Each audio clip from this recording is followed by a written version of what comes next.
The day started like any other, with the usual rush to get ready for work and drop my daughter off at school. But as I sat down at my desk, surrounded by fabric samples and design sketches, my phone rang. The caller ID showed an unknown number, which I almost ignored, thinking it might be another telemarketer. But something urged me to answer. "Is this Jenna?" a hesitant voice asked. "Yes, speaking." "I'm sorry to inform you there's been an accident. Your parents." The voice trailed off, but I didn't need to hear the rest to know my world had just crumbled. I remember asking for details, my voice sounding so distant, as if someone else was speaking. They were on their way to a quaint little town, a monthly tradition they had. Their car had veered off the road and tumbled down a steep embankment. It was a passerby who called it in, but by then it was too late. I don't know how long I sat there, frozen, the phone slipping from my grasp. My mind was a blur, images of my parents flashing before my eyes, their laughter, their love for each other, and their unwavering support for me. It all seemed so distant now. I managed to leave work early, driven by a need to share this unbearable pain with someone who would understand. Derek was the first person who came to mind. My husband, my partner, should have been my solace in such a moment. "Derek, I need you," I said, my voice breaking as I called him. His response was immediate, but not what I expected. "Jenna, what's wrong? I'm in the middle of something."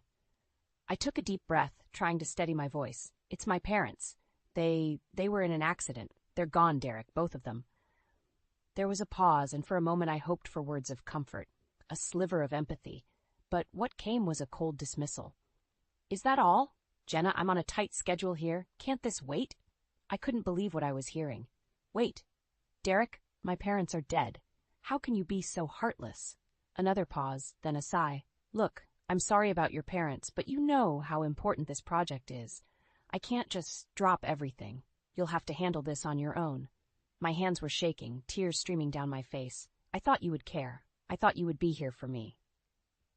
"Jenna, we all have our crosses to bear. I'm sure you'll manage. Just don't make this harder than it has to be."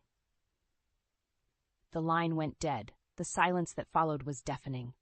I was alone, truly alone. The realization hit me hard.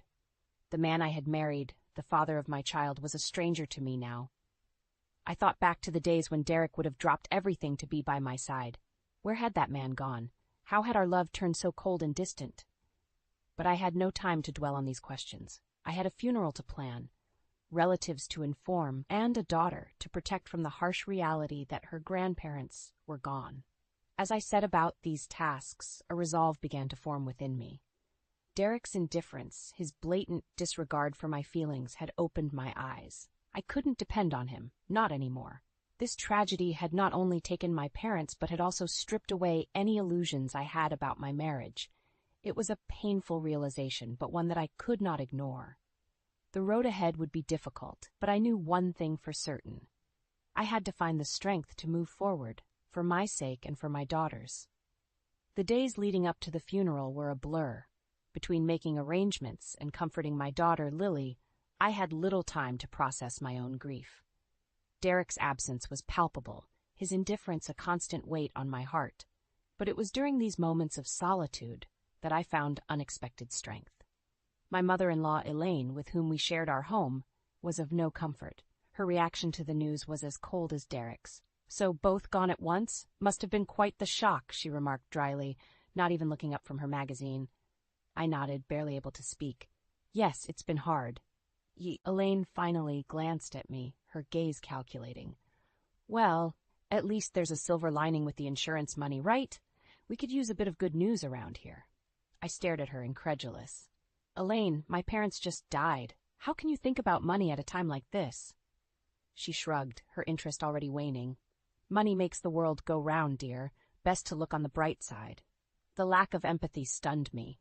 I had known Elaine to be difficult, but her callousness in the face of my tragedy was a new low. It was clear I was alone in my grief. The day of the funeral arrived, a somber affair attended by close family and friends. The absence of my husband was noted by many, his excuses of work commitments doing little to mask his apathy. It was a slap in the face, a public display of his disregard for our family. After the service, as I stood by the graveside, my cousin approached me, her expression a mix of concern and anger. "I can't believe Derek didn't show up. How could he be so heartless?" I shook my head, fighting back tears. "He says he's too busy with work." "Too busy for his wife's parents' funeral? That's not just busy, Jenna. That's cruel." Her words echoed my thoughts, amplifying the hurt and betrayal I felt. Derek's actions, or lack thereof, were unforgivable. It was a realization that cut deep, severing what little connection remained between us. In the following days, Derek's indifference became more apparent. Calls went unanswered, and when he did deign to speak to me, his words were empty, devoid of warmth or concern. "It's done then? The funeral and everything?" he asked during one such call, his tone casual, as if inquiring about the weather. "Yes, it's done," I replied, my voice cold. Good. Let's move on then. No point dwelling on it." His words were like a knife to my heart. Move on? How could I move on when every day was a struggle, a painful reminder of the loss I had suffered? It was in that moment that I made a decision. I could no longer stay with a man who saw my parents' death as nothing more than an inconvenience, a man who lacked the basic decency to support his wife in her time of need. The thought of divorce had crossed my mind before, but I had always pushed it aside, afraid of the implications for Lily. But now, staying seemed far worse than leaving. Derek had shown his true colors, and they were darker than I could have ever imagined. As I hung up the phone, a sense of clarity settled over me. The road ahead would be difficult, fraught with challenges and uncertainties, but I was determined to face them head-on. For my sake, for Lily's, and for the memory of my parents, I would start anew. Derek had made his choice, and now I was making mine. In the days that followed my declaration, the atmosphere at home became unbearable. Derek's presence, once a source of comfort, now felt like a looming storm, always on the verge of erupting. It was during one of these tense evenings that I decided to confront him about his affair, armed with undeniable proof and a resolve made of steel. "Derek, we need to talk. Now," I said, my voice steady despite the racing of my heart. He looked up from his phone, annoyance etched on his face. "What is it this time, Jenna?" "It's about us, or rather the end of us. I know about the affair, Derek." For a moment there was silence, the kind that suffocates. Then Derek laughed, a sound so devoid of humor it sent chills down my spine. "Affair? What are you talking about, Jenna? You're delusional." I held up the photographs, the ones that showed him with her, their intimacy undeniable. "Am I? Then explain these." His face paled as he looked at the images, the realization that his secret was out dawning on him. "Where did you get these?" "That doesn't matter. What matters is that you've been lying to me, to us, all those late nights, the business trips. It was all her, wasn't it?" Derek stood up, the mask of indifference slipping. "Jenna, listen to me. It's not what it looks like." "Not what it looks like? How can you even say that? You've been cheating on me, Derek, on your family. How could you?" He ran a hand through his hair, frustration visible in every line of his body. "It was a mistake, okay? It meant nothing. It was just, it got out of hand." "A mistake? Is that supposed to make it all okay? You've destroyed our family over a mistake?" Derek moved closer, desperation in his eyes.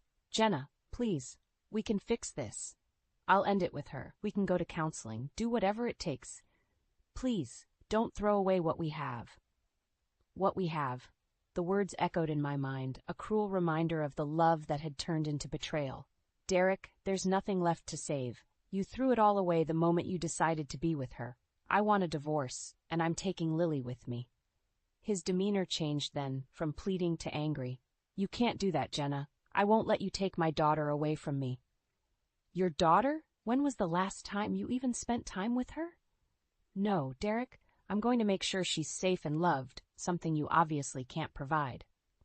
Derek's anger flared, his voice rising. "You think you can just take everything from me? You'll regret this, Jenna. I'll make sure of it." Regret? The only regret I had was not seeing Derek for who he really was sooner. As I walked away from him, from the wreckage of our marriage, I knew the road ahead would be fraught with challenges. But for the first time, I felt truly free, ready to face whatever came next, with my head held high and my daughter by my side. The battle lines were drawn, and I was ready to fight for a better future, one where betrayal and indifference had no place. The following weeks were a whirlwind of legal preparations and emotional turmoil. Despite Derek's threats and attempts to intimidate me, I pressed forward with the divorce proceedings. It was during one particularly grueling day that I received a call from my lawyer, a call that would shift the balance of power in my favor. "Jenna, we've uncovered something that could significantly impact your case," my lawyer began, her voice tinged with a mix of surprise and satisfaction. "What is it?" I asked, bracing myself for the worst. "It's about Derek's financials. It appears he's been funneling money into a separate account, one that's linked to the woman he's been seeing. We can use this to prove financial misconduct." The news hit me like a bolt of lightning. Not only had Derek betrayed our family emotionally, but he had also been draining our resources, jeopardizing our financial security for his affair. "Can we take action against this?" I asked, my mind racing with the implications. "Absolutely. This strengthens your case for both the divorce settlement and custody of Lily. We'll make sure the court sees the full extent of his actions." Armed with this new information, I confronted Derek once again. This time, I had the upper hand, and I was determined to use it to protect myself and Lily. "Derek, did you really think you could hide your financial deceit from me? From the courts?" I asked, watching as he struggled to maintain his composure. "What are you talking about, Jenna?" he replied, attempting to feign ignorance. "Don't play dumb with me, Derek. I know about the money you've been siphoning off for your affair. It's over. You've lost." The color drained from his face as the realization set in. For the first time I saw a flicker of fear in his eyes, fear of losing everything he had taken for granted. "You can't prove anything," he stammered, but his voice lacked conviction. "Oh, but I can, and I will. I'm going to make sure you pay for what you've done, not just to me, but to Lily. But I see you've endangered her future for your selfish desires." Derek's demeanor shifted from fear to anger, a dangerous glint appearing in his eyes. "You'll regret this, Jenna. I'll make sure you get nothing." But his threats no longer held any power over me. I had the truth on my side, and I was no longer the woman he thought he could control and intimidate. "No, Derek, it's you who will regret it. I'm going to expose you for the liar and cheat you are, and when this is over, Lily and I will be free of you and your deceit." As I ended the conversation, I felt a sense of empowerment wash over me. For too long I had lived in Derek's shadow, subjected to his lies and manipulation, but now the tables had turned. I was ready to fight back, to reclaim my life and secure a safe and happy future for Lily and myself. The battle was far from over, but for the first time I felt confident in my ability to win. The courtroom was charged with tension as Derek and I faced off, surrounded by our respective legal teams. The proceedings had been grueling, but today was different. Today the focus was on Derek's financial deceit and his affair, the evidence laid bare for all to see. "Mr. Thompson, can you explain the purpose of the separate account to which you've been funneling funds from the joint account you share with your wife?" the judge asked, his tone indicating he'd heard enough excuses. Derek cleared his throat, his usual confidence nowhere to be seen. "Your Honor, it was for investment purposes. It has nothing to do with the allegations my wife has made." "Investment purposes?" my lawyer interjected, her voice dripping with skepticism. "Is that why there are multiple transactions linking this account to a Miss Rachel Foster, the woman Mr. Thompson has been having an affair with?" The courtroom fell silent, the weight of the accusation hanging in the air. Derek's lawyer attempted to intervene, but the judge waved him off, his gaze still fixed on Derek. "And Mr. Thompson, how do you respond to the charge of financial misconduct, specifically the misuse of marital funds for the benefit of your affair?" Derek's response was a mumbled denial, but it was clear to everyone in the room that his defenses were crumbling. The judge leaned forward, his verdict ready. "Given the evidence presented, it's evident that Mr. Thompson has engaged in financial misconduct, jeopardizing not only the marital assets, but also the financial security of his daughter. This will be taken into consideration in the final settlement." As the judge announced the decision, favoring me significantly in both the financial settlement and custody of Lily, Derek's face was a mask of defeat, but it was his whispered words meant only for me that marked his true downfall. "You've won, Jenna. Are you happy now?" I met his gaze, my response calm and resolute. This was never about winning, Derek. It was about doing what's right for Lily. You brought this on yourself. The courtroom emptied, leaving Derek to grapple with the consequences of his actions. But the victory was bittersweet. While I had secured a future for Lily and myself, the path to get here had been fraught with pain and betrayal. In the days that followed, the fallout from the trial became apparent. Derek's professional reputation suffered greatly, his misconduct in both his personal and financial dealings a public spectacle. Rumors swirled, and soon he found himself ostracized, his career in tatters. As for me, the fight had taken its toll, but I emerged stronger, more determined. With the divorce finalized and Lily's future secured, I could finally begin to rebuild our lives. Derek's downfall was a testament to the consequences of his actions, a reminder that the truth, no matter how deeply buried, always finds a way to the surface. The journey had been arduous, filled with challenges and heartache, but as I looked to the future, I knew that Lily and I were on the path to healing. Derek's shadow no longer loomed over us, his presence in our lives reduced to a distant memory. We were free to move forward to create a new life built on love, respect, and honesty, and that was the greatest victory of all. The dust had settled on the courtroom battles, and with Derek's defeat, a new day dawned for Lily and me. Our first morning in our new home was filled with sunlight, casting a warm glow over what was a fresh start. But it wasn't just the location that had changed. It was the air around us, now free of the tension that had once suffocated us. As I unpacked a box in the kitchen, Lily came bouncing in, her laughter a melody that had been missing for too long. "Mom, look, the backyard is huge. Can we get a dog now?" she asked, her eyes sparkling with excitement. I smiled, the idea taking root. "You know, that's a wonderful idea. We'll need a bit of company in this big place." Her hug was tight, filled with a happiness that radiated from her. "I'm going to name him Buddy." The simplicity of the moment, of planning for a pet, felt like a luxury after the turmoil we'd endured. It was in these small, peaceful instances that I found profound relief and hope for the future. Later that day, I sat down at my new desk, the view from the window overseeing the sprawling backyard where Lily was already imagining adventures with Buddy.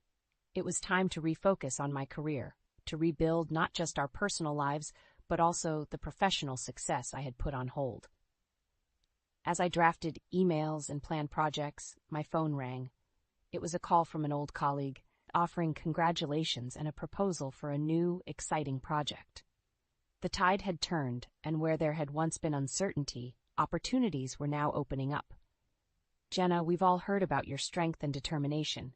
It's inspiring, and honestly, we need someone like you to lead this project," my colleague explained, her words sincere. Accepting the offer felt like the final piece of the puzzle clicking into place. My career, which had once taken a back seat to marital strife, was now a source of strength and independence. In the evening, as Lily and I sat on our new porch, watching the sunset, I realized that this was what true freedom felt like. We had escaped the shadows and found light in a place we could call our own. "Mom, are you okay? You look a little sad," Lily observed, her young face etched with concern. I pulled her close, my heart full. "I'm more than okay, Lily. I'm happy. We've made it through the storm, and now we're here together, and that's all that matters." Our conversation drifted to plans for the house, for Buddy, and all the adventures we would have. It was a simple, beautiful future we were building, one day at a time. Derek's downfall had been a necessary end, a closure to a chapter that had brought us nothing but pain. But in its wake, we found strength and a bond that only grew stronger. As the night drew in and Lily's laughter filled our new home, I knew that we had not just survived, we had triumphed. Our fresh start was more than a new beginning. It was a testament to resilience, to the power of love over betrayal. And as I looked at Lily, her face alight with joy and excitement for the future, I was reminded of the greatest truth of all. In the end, love always wins.